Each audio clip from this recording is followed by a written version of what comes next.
అండి. క్యాబేజీ పచ్చడి పోపు దినుసులు వేస్తున్నాను. ఫస్ట్ క్యాబేజీ శనగపప్పు ఉడకబెట్టుకున్నానండి. ఉడకబెట్టుకొని ఇలా గ్రైండ్ చేసుకున్నాను. కొత్తిమీర,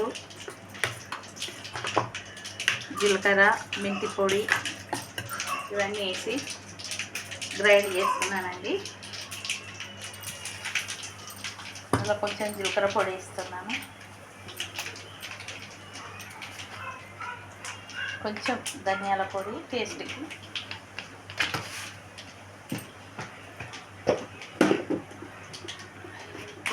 కొంచెం చిటికెడు పసుపు. క్యాబేజీ పచ్చడి ఎలా చేయడమో చూపిస్తున్నానండి. మాది కొత్తగా పెట్టుకున్నాను ఛానల్, చూడండి ఎలా పచ్చడి చేస్తున్నాను. చూసి మమ్మల్ని ఆదరించండి. మా ఛానల్ను సబ్స్క్రైబ్ చేయండి, లైక్ చేయండి, షేర్ చేయండి. చూడండి, ఇప్పుడు క్యాబేజీ పచ్చడి కారం వేసాను. అంటే మనం ఉడకబెట్టిన దాంట్లో కొంచెం వేసాను, మళ్ళీ కొంచెం సరిపోయేంత వేసుకోవాలి కదా, అందుకే వేసాను. చూడండి, ఇప్పుడు పోపు దినుసులు వేస్తాను. నూనెలో క్యాబేజీని వేసుకుంటాను. పచ్చళ్ళు బాగా చేస్తాను నేను, కాకపోతే ఇన్ని రోజులు చేయలేదు. ఇప్పుడు చేద్దామని ఇంట్రెస్ట్ పుట్టింది. అందుకనే క్యాబేజీ తోటి ఫస్ట్ బీరకాయ, తర్వాత సొరకాయ ఇవన్నీ ఇలా చేసుకుంటూ వస్తున్నా. చూడండి, మీరు కూడా మా పచ్చళ్ళను ఎలా ఉంటాయో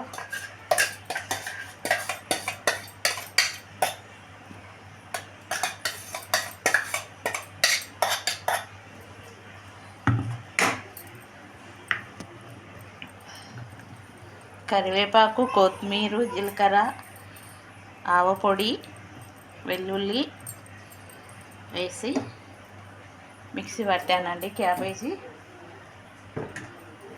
తర్వాత పోపు వేసుకుంటున్నానండి.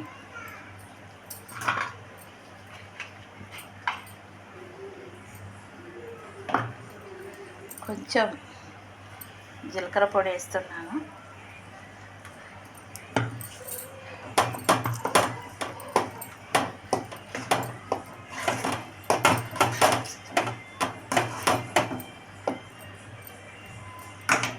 సరిపడే ఆయిల్ వేసుకోవాలి. పచ్చడకు ఆయిల్ వేసుకుంటేనే టేస్ట్గా ఉంటుంది. ఆయిల్ సరిగా లేకపోతే కూడా ఇందులో కొంచెం ఆయిల్ పడుతుందండి.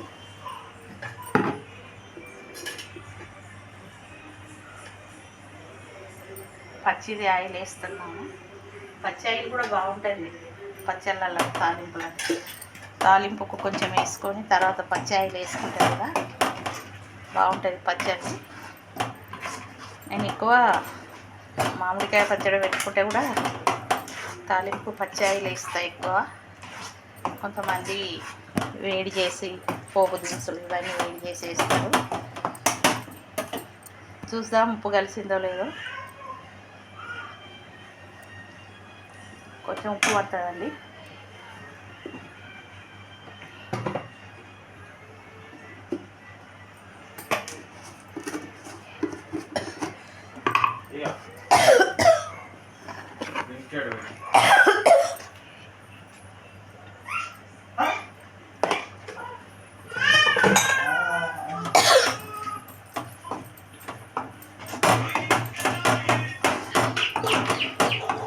టేస్టీగా క్యాబేజీ పచ్చడి రెడీ.